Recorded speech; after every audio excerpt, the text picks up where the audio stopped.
It's Football Night in America, served by Applebee's. Welcome to the FNIA podcast. We are served by Applebee's, the Hall of Famer, Coach Dungy right there in the middle. Hot Rod, Rodney Harrison, two-time Super Bowl champion over on the other side. He's got the lion in the background. Rod, I got to say, I kind of like you with the lion in the background. It sets the tone, man. It really does. Hey, I can't take any credit for it. This is my wife's office. She's letting me borrow it. Very smart. Always got to pass on the credit to the wife. Let's go to Davante Adams. We got receivers on the move, gentlemen, a couple of them. Davante Adams, he ends up with the Jets and reunites with Aaron Rodgers. Coach, I'll start with you. Your thoughts on this move? Well, you could kind of see this coming. Davante's frustrated ever since Derek Carr left. Didn't really have a great arm throwing him the ball. Raiders aren't winning. He always had that affinity for Aaron Rodgers, and I think he really feels like getting back there, he could give them that weapon, help them get going. We'll see what happens. I think the fact that, Nathaniel Hackett was there, and this terminology is going to be similar to him. He knows Aaron. It might not be too long before he can break in there, Rod. I don't think it's going to be long at all, Coach. I think they had that nonverbal communication. They spent a lot of time together. He can just look at Adams, give him a little hand signal, and let him know, which route he needs to run. I think this is a good move, but I still believe they need help on the offensive line. That was my biggest concern. It wasn't adding an extra receiver. It was the fact that they had some older, aging linemen that really weren't playing up to the standard. And my biggest question is, can that offensive line, can they stay healthy? Yes, you have a Davante Adams, and I think one of his greatest attributes, Coach, is his ability to get open quickly. We talked about that last week with Wan'Dale Robinson, but his ability to get open quickly is going to definitely help Aaron Rodgers, especially in the red zone. That's a place where they've struggled at. Yeah.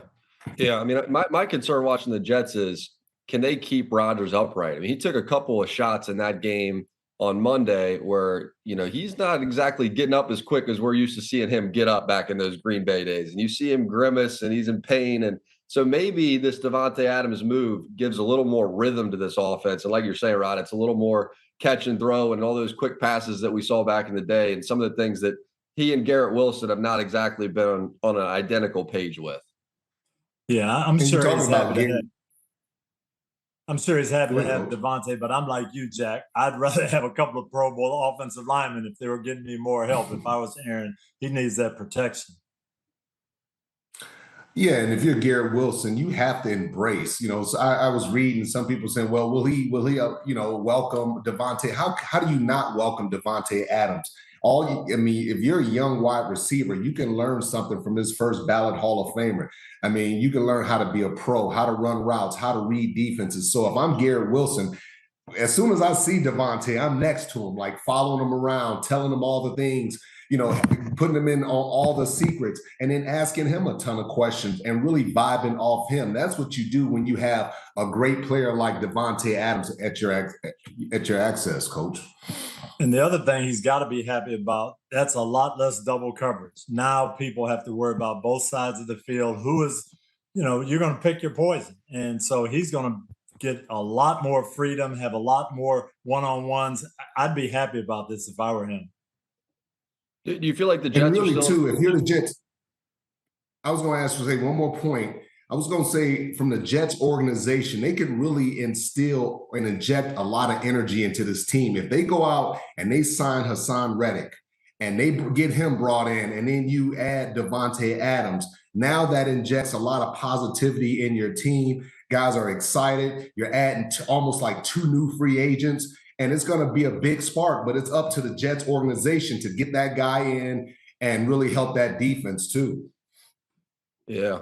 It was interesting to hear. I was listening to Drew Rosenhaus do an interview, and he was talking about how flexible Hassan is. He's not worried about being the highest paid pass rusher, being one of those top paid guys. Said at this point in the year, he just wants to play football. He's going to be flexible with getting this deal done. Now, I think it could be with another team, but just the fact that he's willing to come to the table and negotiate and say, let's get something done. Now, there's a wide range of possibilities of what that means from an agent's perspective, but if they could get that and they get Davante, are they in a position at 2-4 here? And we talked this with Cincinnati this weekend. could they still enter the fold? Are they a 2-4 team that could still make a push? Rod, I'll start with you. At 2-4, can they still make a push? To me, right now at this point, it really doesn't matter about the record necessarily. I think it's about getting those guys in camp and getting that excitement, getting these guys around their teammates. And if you're the Jets, you have an opportunity to pick up basically two free agents. Davante Adams comes in. He's going to give that offensive spark. It's going to reflect on the defensive side of the ball. You get Hassan Reddick in. Now he injects some energy on that defensive side of the ball. Yes, the Jets are still in it. When I look at Buffalo, they don't look like they look like a very beatable team, and even if you add Amari Cooper on there, they're still a very beatable team, but the biggest question for the Jets, will they get to a point, coach, where they're pass happy, or will they stay patient and try to run the football? Because these guys, these wide receivers, they want their numbers. They want to catch 8-9 passes. They want to have a bunch of attempts. But you can't. You have to be able to still run the football. They're talented enough to win. There's no question about it. To answer your question, I know Todd Downing, the new play caller. Todd is a guy who plays to win, and he's going to dial up the running plays. You saw how he got Breece Hall more involved last week. That doesn't worry me. What bothers me about New York, and Jack said it, can they protect their quarterback? That is going to be the big thing. Will Aaron Rodgers be upright at the end of the year? If he is, I think they've got a chance to contend. Yeah. And Rod, you mentioned Buffalo. And Buffalo, they make a move now. And really their need was, how do we find one guy that can just win on the outside? One-on-ones, maybe even create those double team matchups we talk about so often. And they go get Amari Cooper. I feel like they called Cleveland at the perfect time with this one. And they got Amari Cooper at a really team-friendly price for the Buffalo Bills. Don't you think, Rod? Yeah. And I'm really excited for Amari Cooper, man, because you watch him play. When you watch tape, you see the frustration. You see the underthrown passes. You see the overthrown passes. He's looking back at Deshaun Watson like, why can't you come? He's out there fighting and clawing, trying to get open. And Deshaun Watson throws the ball over his head. He throws it short. So I saw the frustration with Amari Cooper. Now he gets a quarterback that he can go and he can put up numbers with. He will be the clear number one. Now they have a guy that can still win on the outside. Amari can go in the inside in the slot. He can win in the inside. And he's still a tremendous leader. He's going to help those young guys develop. But it's nothing like having a number one receivers coach, somebody that you can count on. Well, and that's my question. Is Amari Cooper still that? We haven't seen enough of him in a couple of years. Now, when he played with Joe Flacco, it kind of looked like it. Flacco got him the ball. He's going to be with Josh Allen. There will be no excuses at this point. So we'll see where he is. If he is that Amari Cooper of a couple of years ago, then look out for Buffalo. That's going to really help them. Mm-hmm. And I think a part of it too, Coach, is you can't be like you talking about, is he the same Amari Cooper? I just think when you get up and you leave and you go to you go from a dysfunctional situation to a situation where you're excited, I think that brings that football enthusiasm back, that excitement for you personally. And I think we haven't seen the best of Amari Cooper. He's not the same player that he was a few years ago. Obviously, he's aged, but he's still a guy that can win. He's smart. He's an excellent route runner. He's got good hands, and he's still a good football player. Mm-hmm. Well, we will see. I mean, it was pretty amazing watching Josh Allen lead that team without him and some of the things that he does. I mean, how about some of these throws where he's literally running all the way to the boundary? He has like one last foot in bounds, and he's just making these incredible 30, 40, 50-yard plays down the field. It's like they're really becoming specifically to his game now, Coach, and some of the things he's able to do, run around like that. Yeah, and their offense is still going to be dynamic. I don't worry about them. They're going to put up numbers. I worry about that defense. Can they stop the run? Can they play in those tough physical games? And is that defense going to be strong enough to win for them when they play the Baltimores and the tough running teams? Mm-hmm. Yeah. And the Chiefs, absolutely. Yeah, well, we already saw him get beat down pretty good by Baltimore. All right, so Jerry Jones, they had that tough loss, blowout loss. It was at home. It was on Jerry's birthday, and Jerry goes on 105.3 The Fan, and he's talking about the loss, but he's also talking about the offseason because he's getting questions about it. And you could just hear Jerry starting to get a little bit fired up. And so let's listen to this. This is Jerry Jones talking about the season and a tough loss. First of all, where are you going to go to get any players? Seriously, where are you going to go to get any players for the next week against San Francisco?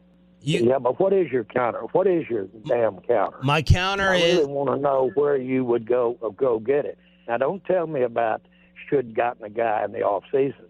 Why not? This isn't a damn word argument just because I'm not arguing with you. I remember those criticisms very well. Okay, so what? Are they playing out to be accurate? What's your point? What's your point? My point is, it seems like my point. Let me tell you what I'll do. Let me tell you what I'll do about it. I will let us sit down and look at the decisions we've made over the last several years. I'll look at it. Now, if you think I'm interested on a damn phone call with you over a radio and sitting here and throwing all the good out with the dishwater, you have got to be smoking something over there this morning. This is not your job. Your job isn't to let me go over all the reasons that I did something and I'm sorry that I did it. That's not your job. Well, my job is to ask why. A job, or I'll get somebody else to ask these questions, man. Jerry, we're trying to figure out why the team is. I'm not kidding you. I'm not kidding you. You're not going to figure out what the team is doing right or wrong. If you are, or any 5 or 10 like you, you need to come to this meeting I'm going to today. There are 32 teams here. You're geniuses. Ooh. Wow. How do you hear that, Coach? I actually didn't think the gentleman was doing anything wrong. It's a radio show. It's a question and answers, and he's asking questions. How come other teams can get these number one receivers? We can't get someone else. How come we took this guy and didn't take that guy? These are questions you should answer. And I don't really understand why Jerry was so upset. That's what their fans want to know. Well, I think we just witnessed bullying 101 right there. That was just a form of a honor. I mean, but Coach, we have to be able to do our job. We have to be able to ask questions. And if you're not comfortable with the question, then you can choose how to answer, but don't berate this guy for doing his job. And then you bully him talking about, I'll get somebody else to answer the question. That's bullying. And it's sad because you think about Jerry Jones, when Jerry Jones, his focus, Coach, and you know this better than me, in the 90s, was always about building a great offensive line and a great defensive line. It was about winning up front, okay? What about the Larry Allens, the Nate Newtons, the Eric Williams, the Mark Tuinees, all those guys, Mark Stemnowski? Those were the guys that controlled the line of scrimmage. Now he wants to spend all his money on the shiny objects, a $60 million quarterback, a $35 million receiver. Well, this is what you get. And this is why people are frustrated with the Dallas Cowboys, because you spend all this money and the guy was just simply asking a question. And as the person that he's asking a question to, you have the opportunity and responsibility to answer it however you want to, but don't berate this guy and bully this guy. I was not comfortable with that at all, Jack. No, I totally agree with you. And the guy asked, let's go off-season moves. We got Zeke Elliott. We could have gotten Derrick Henry. Why did we get Zeke Elliott, and what does that look like? That's a legitimate question right now. Yeah. And coach, the thing that I was saying too is, I was like, how do you go into a season and you say, I'm serious to the fan base about winning football games, and you go and sign Ezekiel Elliott? You got Derrick Henry, it's $8 million. I'm sure if you went to Dak and said, hey man, we got a chance to, if you could just take a little bit less, we got opportunity to get Derrick Henry. And Dak would be like, okay, give me 57 instead of 60 or whatever it might be. But not to sign the best running back of the last decade was absolutely crazy. And once again, it speaks to my argument. That's why somebody else needs to run the franchise. Yeah, I mean, it felt like one of those things you might say behind closed doors, you know, if you're like really getting upset with somebody, but he said it on the air, and it's like kind of took you into this weird place where it's, you know, he's asking the questions that the Dallas Cowboy fans want to know. I mean, they want to know, how did we mess up the offseason? Everyone's sitting in their car or wherever they're listening, they're wondering these exact questions. And then when the guy tries to explain himself, he goes, no, I'm not kidding. Yeah. He goes right on top of him again and says, I'll get somebody else to do this. It's like, and at the very beginning, Jerry says, well, you can't get any players right now. Where are we going to go to get players? And Davante Adams just goes somewhere, and Amari Cooper just goes somewhere. There are players out there to get if you are serious about getting them right now. Yeah. All right. Well, that gets us into a larger conversation about the NFC East. And this has really become an interesting division to look at, hasn't it? I mean, who would have thought Washington's right up there at the top? Cowboys haven't won a single game at home. They're 0-3 at home. All those wins have come on the road. The Eagles got the win week 1, looked weird, came back, got a win this week. Here's the division as it sits. Giants off the loss on Sunday Night Football. Rod, your thoughts on the East and who the favorite is as it sits? Wow, I would have to say the Washington Commanders. You know, Coach has been telling me about the Commanders. I look at the young quarterback; he doesn't look phased. I look at some of the veterans that they have on that team. Bobby Wagner on the defensive side of the ball. They've done a really good job of keeping distractions at a minimum. Whereas the Eagles, they got to deal with Sirianni and all the stuff that he's dealing with. Right now, Coach, I don't know. You convinced me a couple of weeks ago with this young quarterback. I like what they're building. I'm going to go with the Washington Commanders right now as my favorite. Well, the Commanders are definitely playing the best ball of those 4 teams right now. I'm still going to say the Philadelphia Eagles. I think getting their 2 wide receivers back, they're starting to play a little bit better on offense. I think they're going to get adjusted to Vic Fangio's system and play better on defense. I think they've got the talent level to be the best and to win it in the long run, but they've got to get going. There's no question about it. And some of the injuries that you talked about on the show Sunday with Slay getting hurt and offensive line getting a little bit nicked up. If those injuries end up being long-term, that could be a problem. Yeah. And Jack, what I don't understand too is with Nick Sirianni, you know, the biggest thing about a head coach, and Coach, you were really good at this. You didn't make it about yourself. You made it about the team.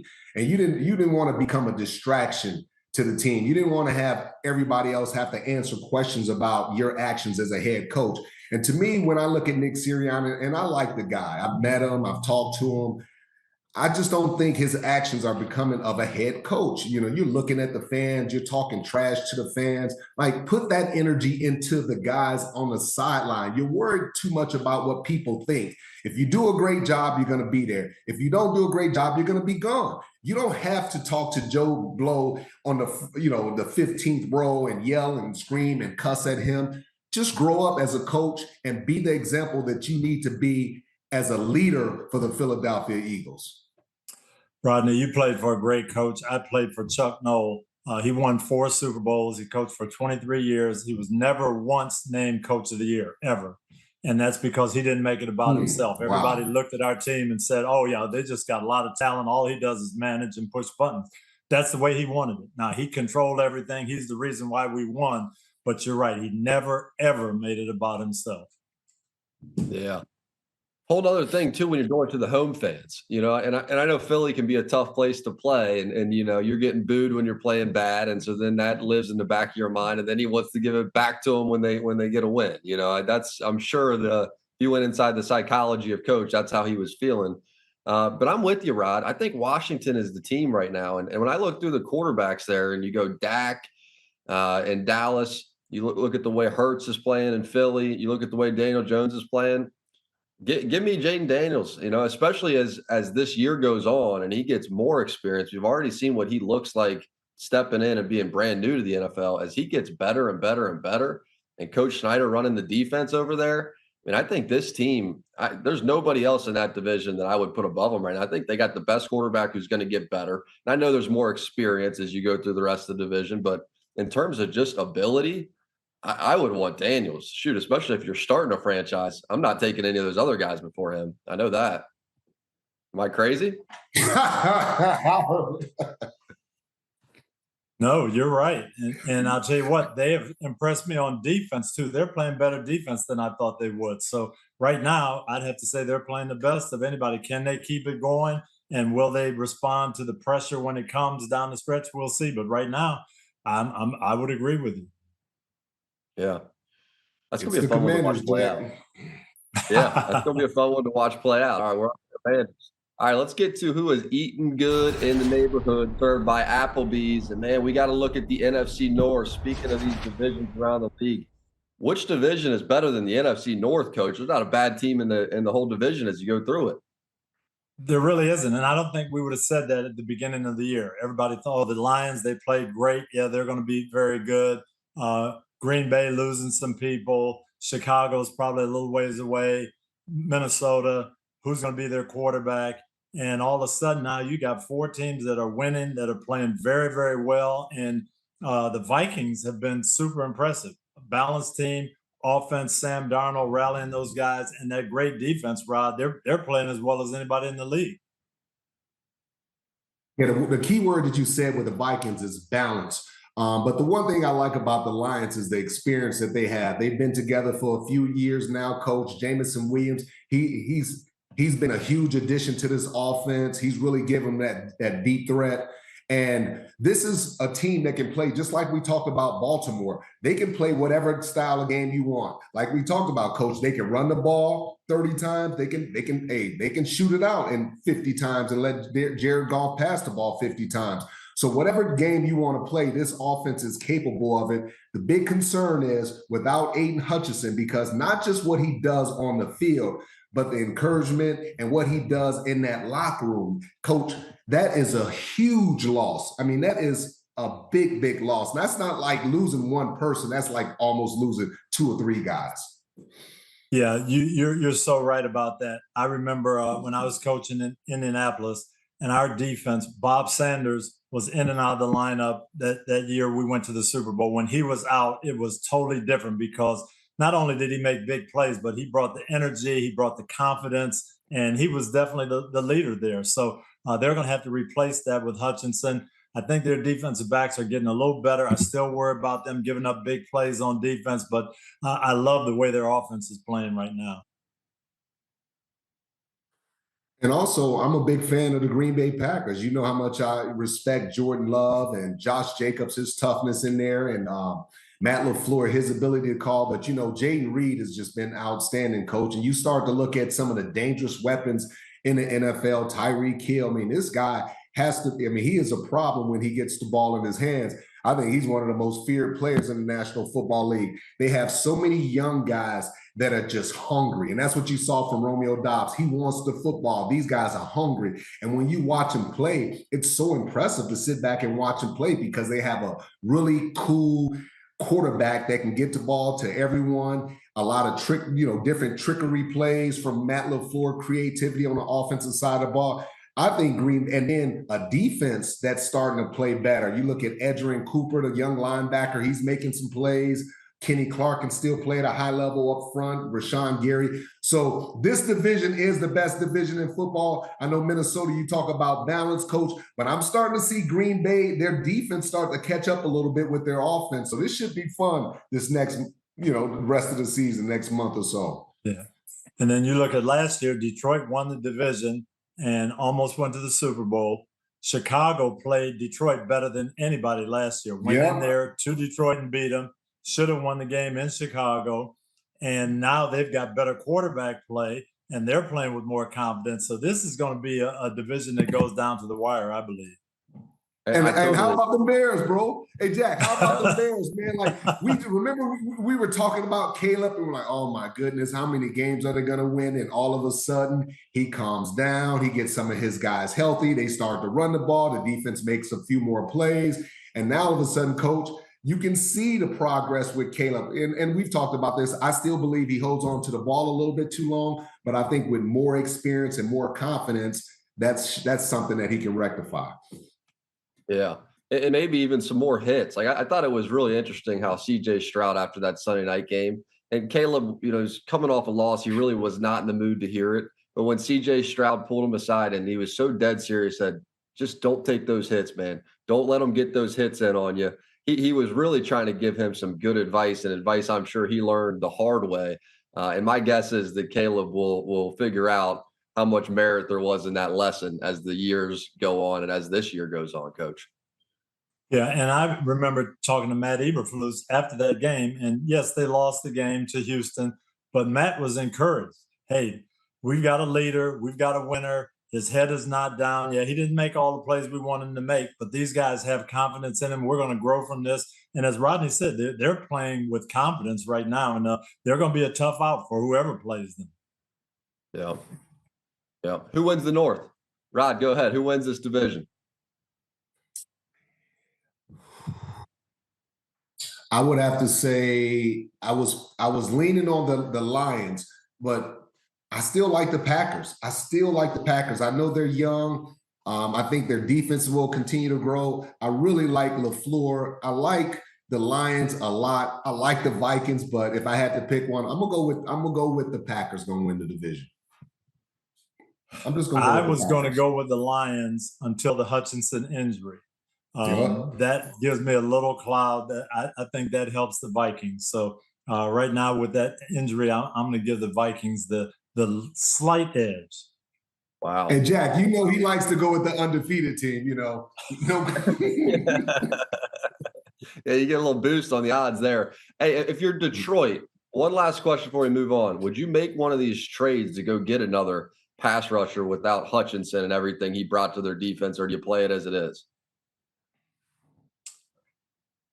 I probably play it as it is and just tell the guys, hey, you got to pick up the slack until Eatin gets back. We think he can get back at the end of the year. We hope he's there.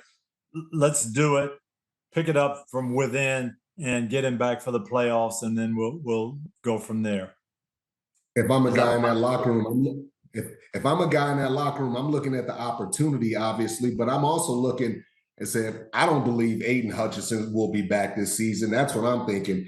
And if excuse me, if you want to get a player, and I've heard the rumors with Max Crosby, that's a lot of money to spend on a guy. And commit. And you have to pay Eatin Hutchinson eventually.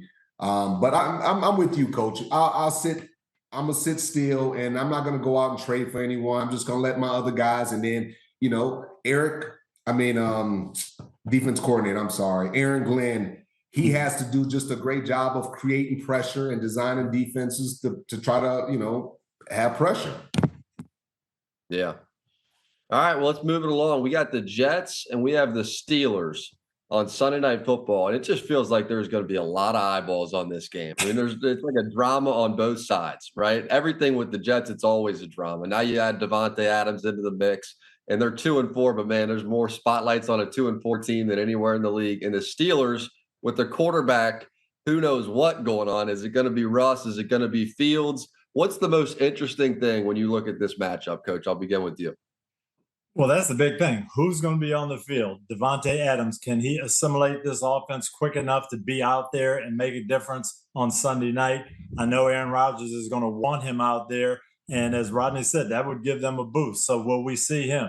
And then on the Pittsburgh side, who is the quarterback going to be? Yeah, they're winning games. Offense hasn't been spectacular. They've been getting the takeaways, playing field position. Justin Fields has been making those special plays. But I saw Russell Wilson at practice when I was there 2 weeks ago, and he just had a special spark. And those guys were watching him and looking at him with admiration. So we'll see what happens. I'm curious to see who's going to be the starting quarterback, and is Davante Adams going to be on the field?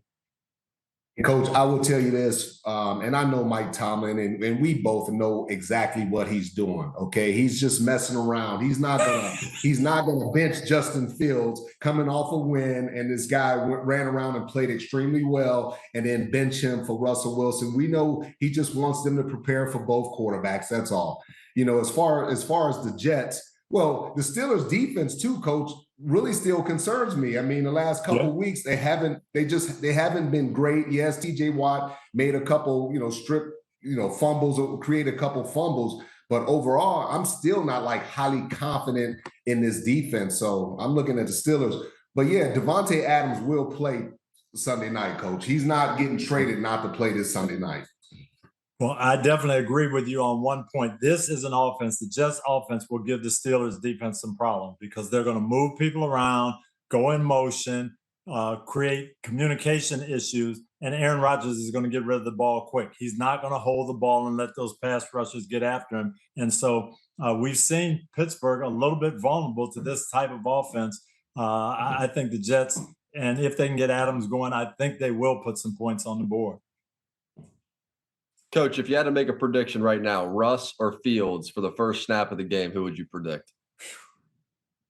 Fields. I'm one that I wouldn't change when we're winning, but I will tell you a story. The 50th reunion is going to be celebrated of the Steelers' first Super Bowl team.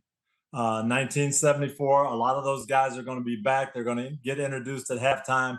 And after 6 games of that year, there was a young, flashy quarterback by the name of Joe Gilliam, who was the starting quarterback. They were 4-1-1. They were in first place. And Coach Knowles didn't like the way the offense was functioning. And he stuck this veteran guy named Bradshaw back in the lineup.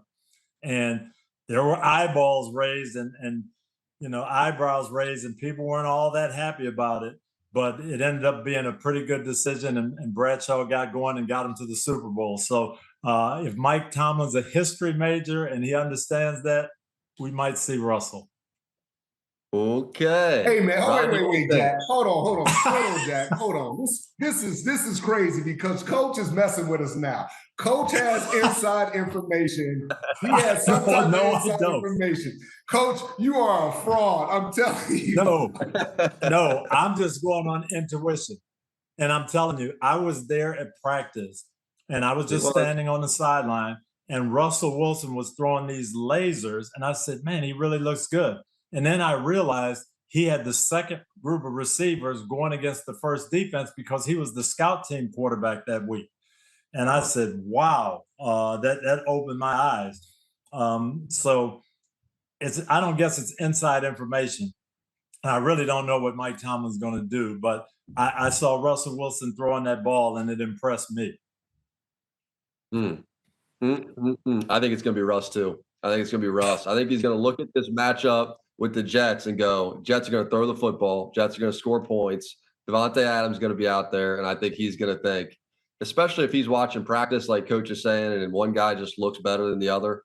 There's only so much time you can let that play. It's practice. What are you talking about? It's practice.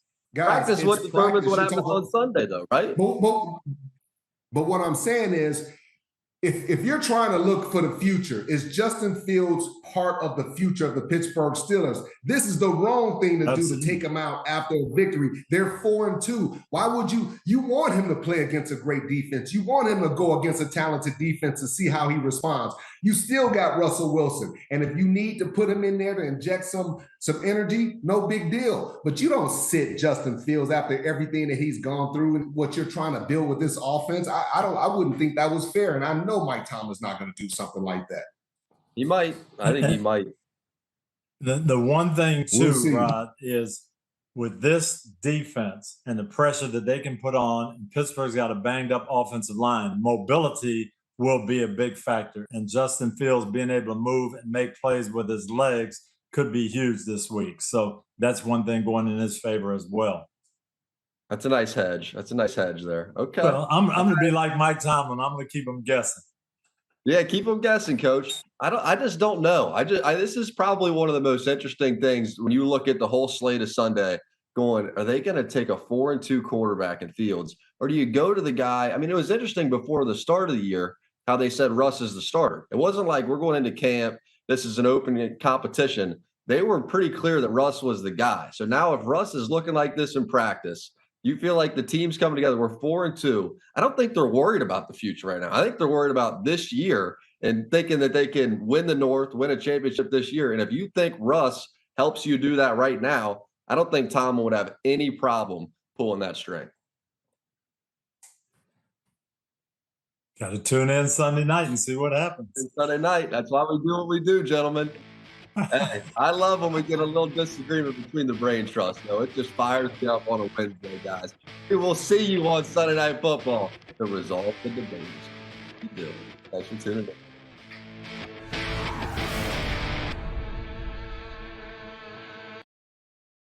Hi, I'm Mike Tirico, and thanks for watching. Make sure to hit subscribe for the latest news and highlights from NBC Sports.